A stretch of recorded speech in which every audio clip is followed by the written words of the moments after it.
दोस्तों, एक समय की बात है। एक गांव में एक मेहनती किसान रहता था। वह रोज सुबह जल्दी उठकर दूर के कुएं से पीने लायक पानी लाता था। इसके लिए उसके पास 2 मटके थे, जिन्हें वह एक मजबूत डंडे के दोनों सिरों पर बांधकर अपने कंधे पर उठाया करता था। उनमें से एक मटका पूरी तरह से सही था, लेकिन दूसरे मटके में एक छोटा सा छेद था। इस वजह से वह मटका आधा पानी रास्ते में ही गिरा देता था। सही मटके को अपनी पूर्णता पर गर्व था। वह रोज छेद वाले मटके का मजाक उड़ाता और कहता, तुम किसी काम के नहीं हो, आधा पानी तो तुम रास्ते में ही गिरा देते हो।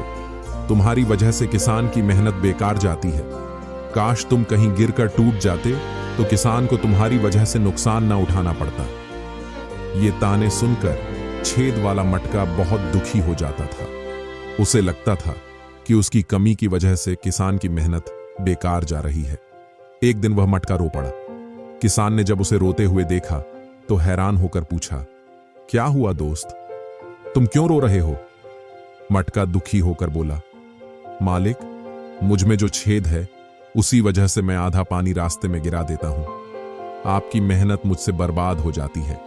आप फिर भी मुझे साथ लेकर चलते हैं, जबकि मैं लायक नहीं हूं। मुझे माफ कर दीजिए। किसान ने मटके की बात सुनी तो उसके चेहरे पर हल्की मुस्कान आई। उसने मटके से कहा, तुम हमेशा अपनी कमजोरी पर ही ध्यान देते हो। क्या तुमने कभी हमारे रास्ते को ध्यान से देखा है? शायद नहीं। कल मैं तुम्हें कुछ ऐसा दिखाऊंगा जिसे देखकर तुम्हारा सारा दुख मिट जाएगा। अगले दिन किसान हमेशा की तरह कुएं से पानी भरने गया। लौटते समय उसने छेद वाले मटके से कहा, आज रास्ते को ध्यान से देखना। मटका हैरानी से देखता रहा। उसने देखा कि रास्ते के एक किनारे सुंदर सुंदर रंग बिरंगे फूल खिले हुए हैं। फूलों की भीनी भीनी खुशबू ने मटके का मन मोह लिया। वह आनंद से भर उठा। लेकिन जब घर पहुंचा और देखा कि उसका आधा पानी फिर गिर गया है तो वह फिर उदास हो गया। किसान ने मटके की उदासी देखी और मुस्कुराते हुए कहा, तुम फिर क्यों उदास हो? क्या तुमने देखा कि रास्ते के किनारे कितने सुंदर फूल खिले हुए थे? लेकिन क्या तुमने गौर किया कि वो फूल सिर्फ तुम्हारी तरफ ही थे? दूसरे मटके की ओर एक भी फूल नहीं था। मटका हैरान होकर किसान को देखता रहा।